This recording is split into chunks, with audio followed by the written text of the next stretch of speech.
Hello my dears, good morning. Welcome back to the science class. Last class we have discussed about nutrition in plants. That is our first chapter, nutrition in plants. In the last class we have discussed about nutrition and different modes of nutrition in plants. There are two types of nutrition, autotrophic mode of nutrition and heterotrophic mode of nutrition. And green plants perform autotrophic mode of nutrition, that is they can make their own food. And in heterotrophic mode of nutrition, animals and human beings depend on green plants for their nutritional needs.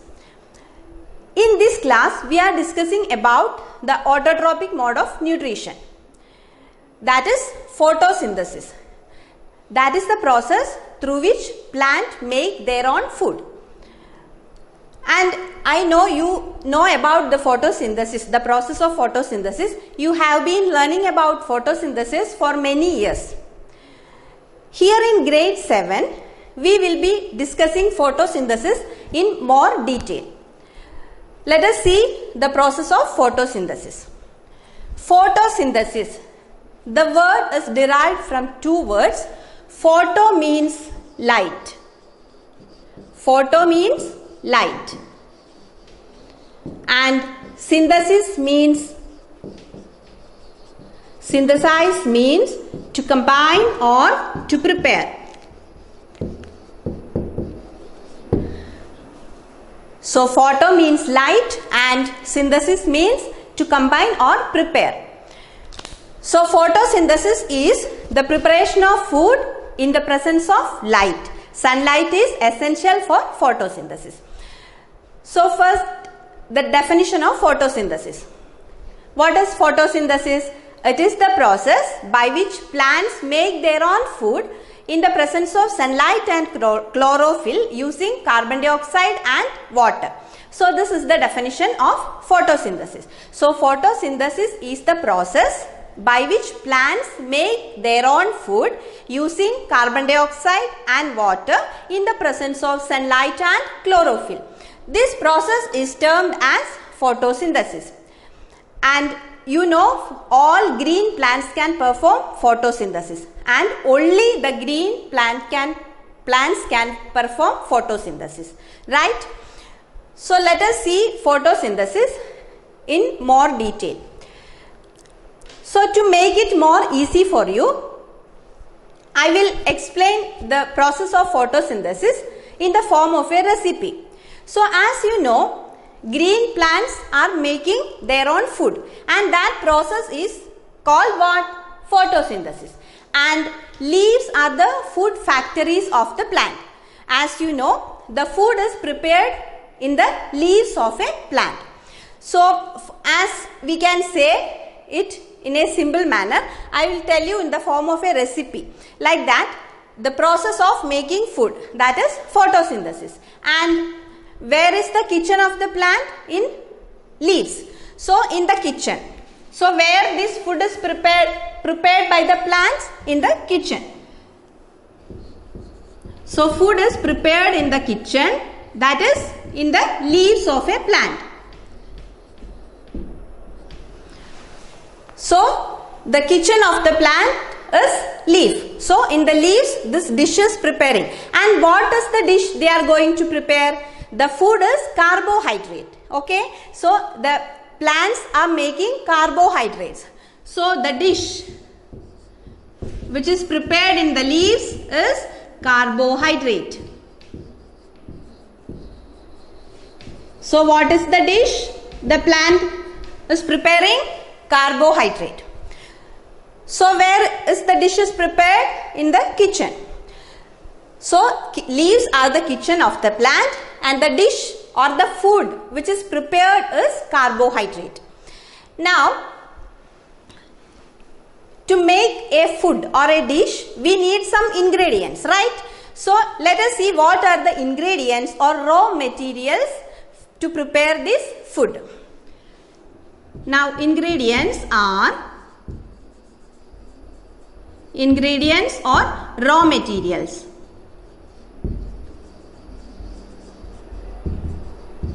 ingredients or raw materials to prepare this carbohydrate is, as I told you, carbon dioxide,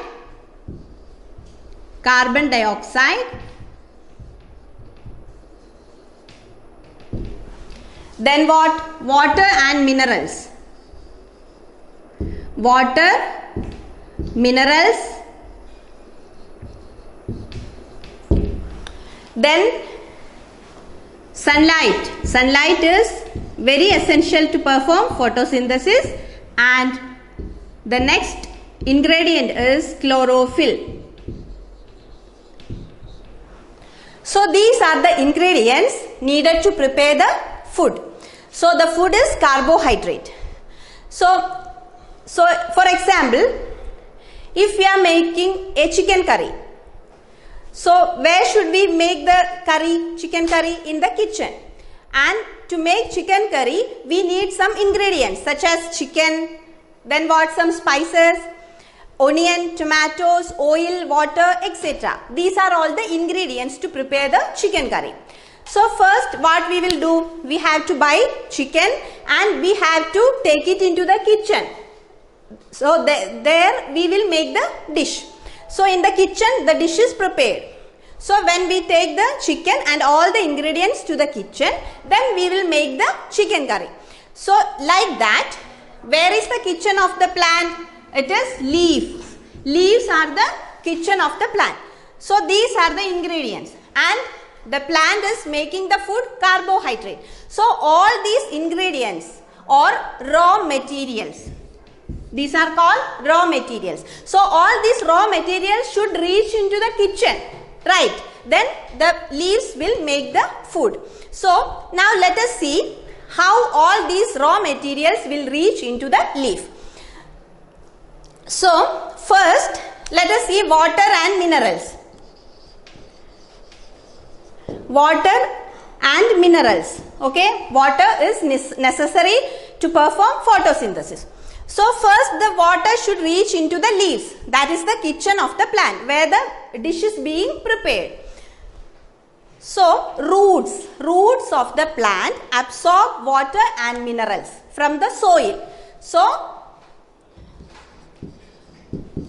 from the soil, the roots of the plant absorb water and minerals. Now these water and minerals will transport into the leaves. How? I will tell you. Inside the roots and stem, there are small vessels or pipe-like tubes are there. Okay, tiny tube-like structures are there. Through these tubes, or they are like small straws. Okay, so through these pipe tube-like structures, the water and minerals are carried from root to the leaves of the plant. Okay, so from soil, roots absorb water and minerals, and these water and minerals are carried through these vessels or tiny pipe-like structures, and then these water and minerals will reach to the leaves. And this is the transportation system in leaves, and about the transportation in plants we will later discuss in another chapter in this year itself. Okay, so now the water and minerals will reach to the kitchen, where? In the leaves. Now let us see the next ingredient, which is carbon dioxide. Carbon dioxide. Now the carbon dioxide also should reach to the kitchen to prepare the food. As you know, the atmospheric air contains carbon dioxide. So the carbon dioxide should reach into the leaves. There comes the stomata. Stomata.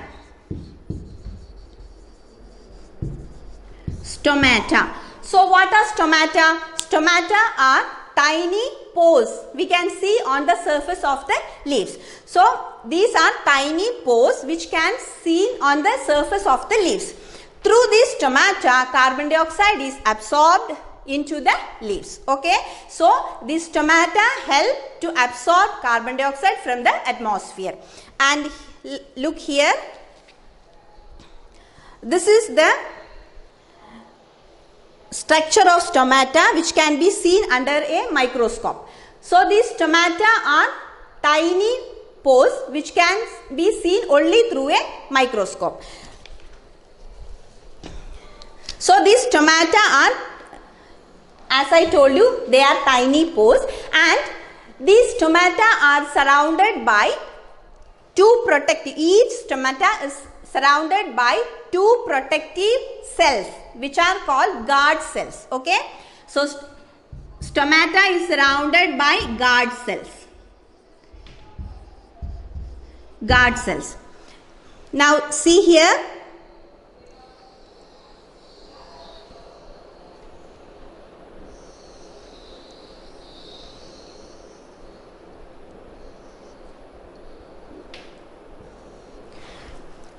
this opening, this is called stomata,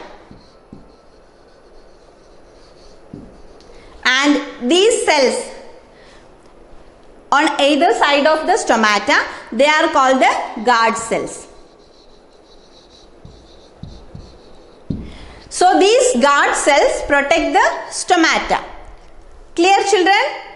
Okay, so each stomata is surrounded by two guard cells, and through these stomatal pores, carbon dioxide is absorbed from the atmosphere.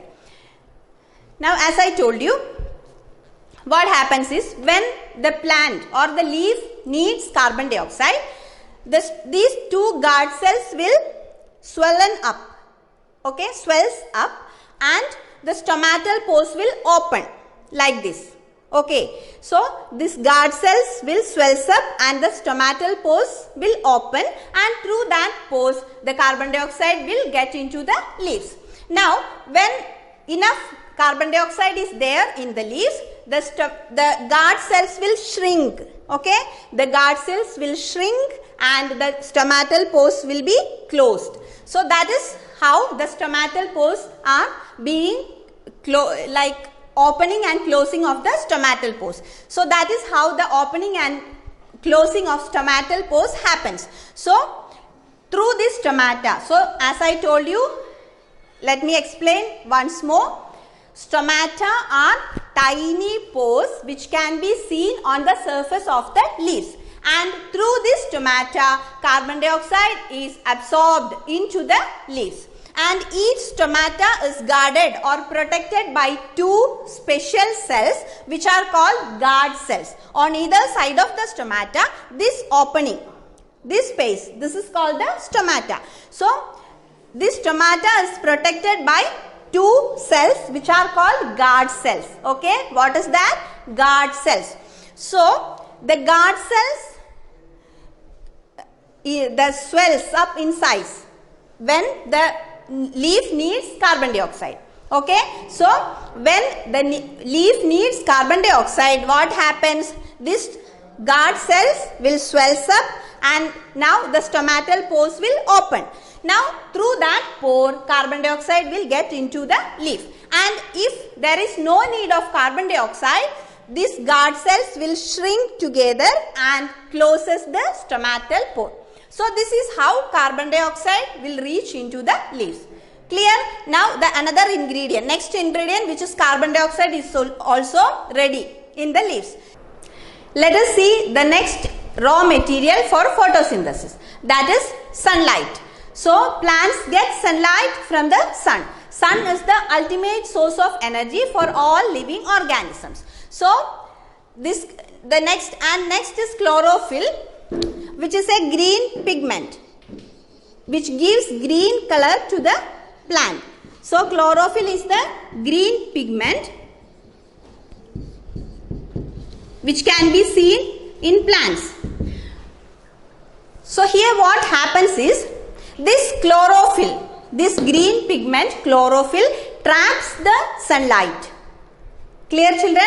So they block the sunlight and use it for photosynthesis. So for photosynthesis, sunlight and chlorophyll, both these ingredients are also very essential. Without sunlight, plants cannot perform photosynthesis. So this sunlight plants get from sun, and this sunlight is trapped by the pigment chlorophyll, which is the green pigment. So chlorophyll traps the sunlight in the leaves or blocks the sunlight in the leaf and use it for photosynthesis.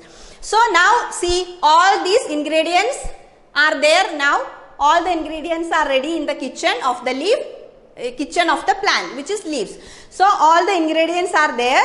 Now this, what happens, the plant make their food using all these ingredients together. So what is the food being made? It is the carbohydrate. So the leaves or the plant is making carbohydrate using all these raw materials: carbon dioxide, water and minerals, sunlight and chlorophyll. So these are the raw materials which is needed to perform photosynthesis. Using all these raw materials or ingredients, leaves make carbohydrate. So this is the process called photosynthesis. I hope it is clear for you. So photosynthesis is the process by which green plants make their own food using carbon dioxide, water, sunlight and chlorophyll. So this is the process of photosynthesis. Now all the ingredients are there and the leaves can make this food, that is carbohydrate. And as you know, sun is the ultimate source of energy, and photosynthesis is a very unique process and which is very important for all living organisms. Why? I will tell you. Because during photosynthesis, plants make their food, right? And this food is stored in the plant. So without photosynthesis, there will be no food at all. Clear? Okay. So without photosynthesis, the food will not be there and all the living organisms cannot survive on the earth. Now another thing is, during photosynthesis, together with the carbohydrate, oxygen is also produced. Okay, oxygen gas is also produced during the process of photosynthesis. Oxygen and carbohydrate. Okay, so this oxygen is again released out through this stomata. Okay, so through these tiny pores which are called stomata, this oxygen gas is released out into the atmosphere, and we all living organisms such as animals and human beings need this oxygen for our survival. We breathe in this oxygen which is being produced by the plants. Okay, so photosynthesis is very essential for the survival of all living organisms on the earth. Now let us summarize the whole process of photosynthesis in an equation.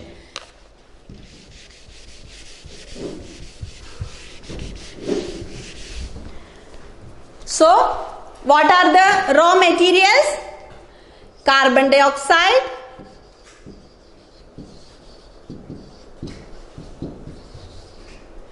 plus water. Carbon dioxide plus water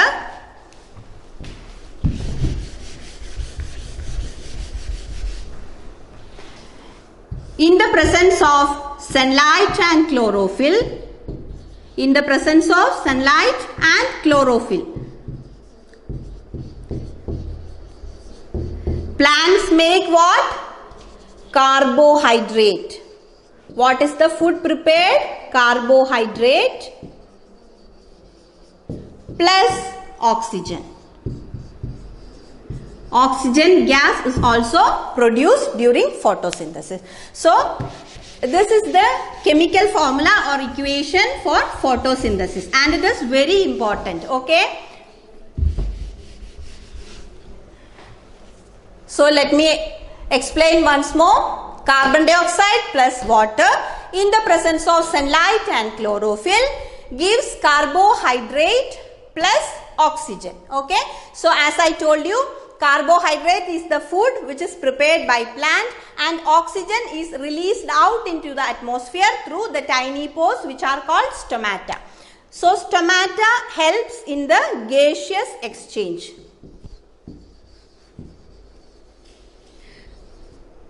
So stomata are the small pores which help in the gaseous exchange in plants. So stomata takes in carbon dioxide which is needed for photosynthesis, and oxygen is released out through stomata after this photosynthesis. Now this carbohydrate, plant use this carbohydrate, that is the food which is being made in the leaves. So plants use this carbohydrate, and the excess carbohydrate is stored in the form of starch. So starch is also a carbohydrate. Okay, this is also a carbohydrate.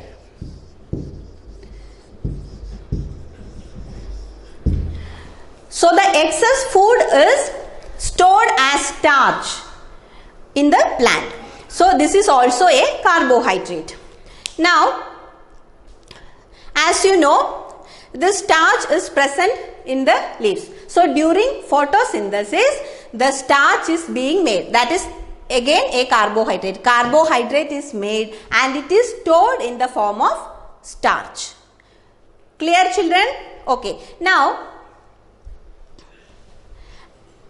the presence of starch in leaves can be seen through an iodine test. Okay? Iodine test.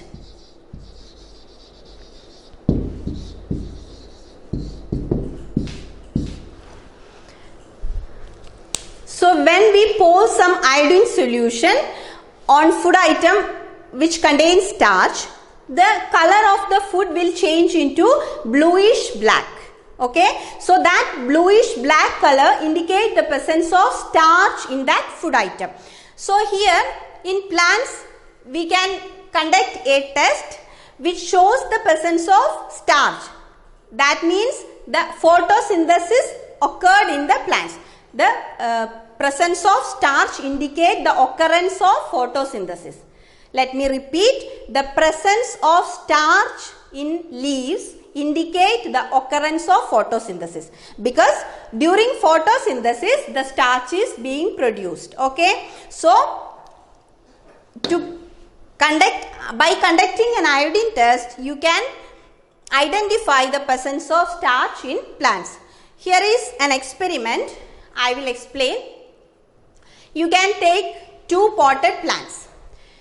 Take two potted plants and keep it in the sunlight. One plant in sunlight and the other one in a dark place or in a black box. Okay. So you can take two potted plants and keep it one in the sunlight and the other one in a black box without sunlight. And after that you can pour some iodine solution on the leaves. So the plant which is in the sunlight, when we pour some iodine solution on the leaves, the color of the leaves will change into bluish black. Okay, that indicates the presence of starch in the leaves. And now the other plant which is kept in a dark room, when we pour some iodine solution in that leaf, the color will not change into bluish black because the plant is kept in a dark room, right? So there is no photosynthesis happening, because in the absence of sunlight photosynthesis cannot happen. Clear, children?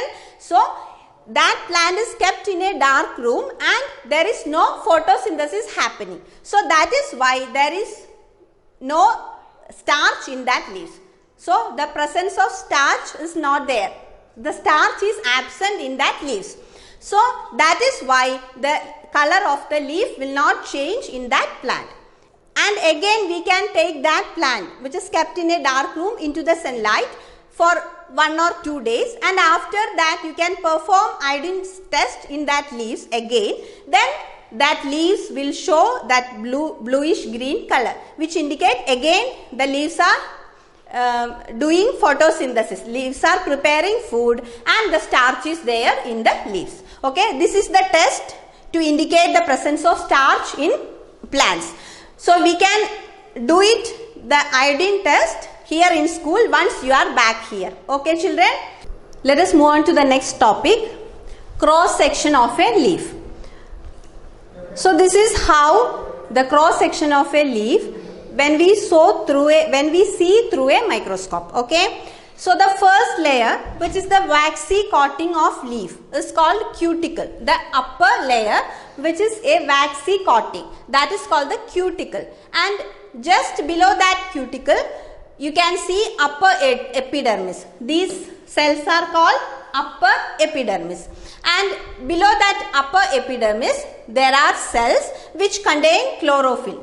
These are chlorophyll. You can see different lot of dot-like structures which are called the green pigment, which is chlorophyll.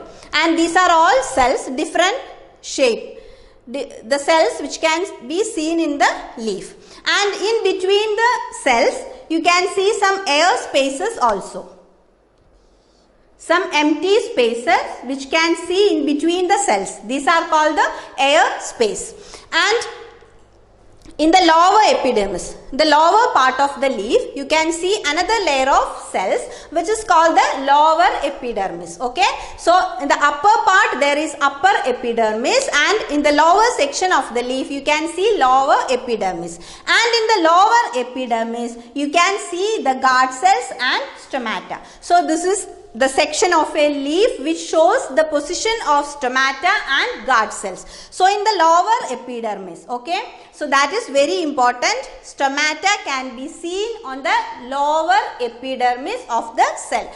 It is not present in the upper epidermis. So in the lower epidermis of the leaf, you can see two guard cells and stomatal pores. So this space is called the stomata or stomatal pore, and either side of the stomata you can see two guard cells. This is one and this is the other guard cell. So the stomata is guarded or protected by two guard cells in the lower epidermis. Okay.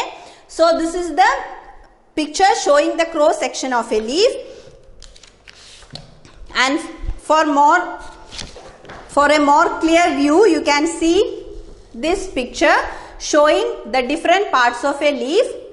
And due to the presence of chlorophyll, plant cell shows green color. Okay. So this green color is due to the presence of the chlorophyll pigment in plant cells. And this chlorophyll is present only in plant cells. Okay. So in animal cells, you cannot see chlorophyll. In plant cells only we can see this green pigment which is called chlorophyll and which is essential for photosynthesis. So why green plants contain chlorophyll? Because they have to perform photosynthesis. That is why green plants or the plant cells contain chlorophyll. And in this picture you can see clearly the first layer, which is the waxy coating cuticle, and below that you can see the upper epidermis. Now these are the cells inside the leaves, and these dot-like structures are called the chlorophyll pigment. You can see, and air spaces are there, empty spaces in between the cells. They are called air space, and the lower part you can see the lower epidermis, and in lower epidermis you can see the stomata and guard cells. I think you can see it clearly in this picture. Stomata and guard cells can be seen on the lower epidermis of a leaf. So this is the section of a leaf showing the position of stomata and guard cells in a leaf. Now you may have seen different leaves which are not green in color. For example, the leaf of croton plants. It can be in yellow color, or red or brown color leaves can be seen in croton plants. They can also perform photosynthesis. Even if the color is not green, they contain chlorophyll. But the other pigment or the red pigment which hides the presence of chlorophyll. Okay. So the leaves which are not in green color can also perform photosynthesis because they contain chlorophyll. And because of the colored pigment such as red pigment or brown color pigment, the presence of chlorophyll is hidden in that leaves. That is why it is not showing the green color, but still these plants, example croton plants, they also contain chlorophyll and they can perform photosynthesis. Now you may have seen some green slimy patches in the ponds and lakes. Small green patches on the surface of the water in ponds. So they are a type of algae. Okay, they are a tiny organisms which are called algae, and they also contain chlorophyll because they are green in color. So they contain chlorophyll and they can also perform photosynthesis. So they are also autotrophs, that is they can perform photosynthesis. So hope this topic is clear, children. Shall we wind up the class? Okay, that's all for today. See you in the next class. Bye.